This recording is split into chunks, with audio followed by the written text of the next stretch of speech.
дуруди бепоён ҳамватанони азиз, ман ҳуқуқшинос Ширин Ибронова бо шумо ҳастам ва рӯзҳои охир зиёд саволҳо додед ки кай парвозҳо тарафи Тоҷикистон мешавад.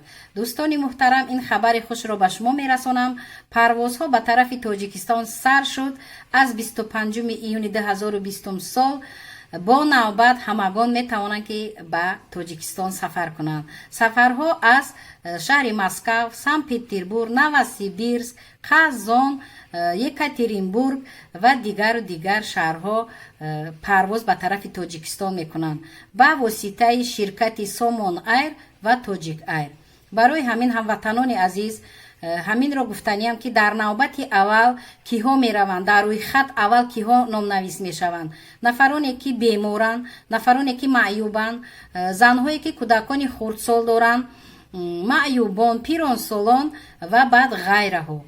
комиссияҳо таъсис дода мешавад. комиссияҳо дар шаҳри Новосибирск, Москва, Санкт-Петербург комиссияҳои махсус таъсис дода мешавад. он комиссияҳо номнавис мекунанд, рӯйхат мекунанд.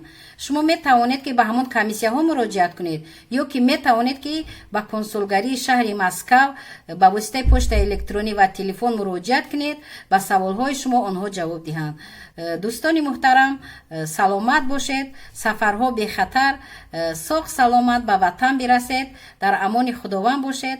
ба канали ман Ширин Ибронова дар YouTube обуна шавед. мин баъд ба тамоми саволҳои ҳуқуқӣ дар бораи ҳуҷҷатгузорӣ, дар бораи гирифтани вид на жительство, дар бораи шаҳрвандӣ, дар бораи баҳсҳои судии оилавӣ, ман метавонам ба тамоми саволҳои шумо дар эфири зинда, прямои эфир дар YouTube ба саволҳои шумо ҷавоб диҳам. саломат бошед, сафарҳо бехатар, роҳи сафед ба шумо ҳамватанони азиз.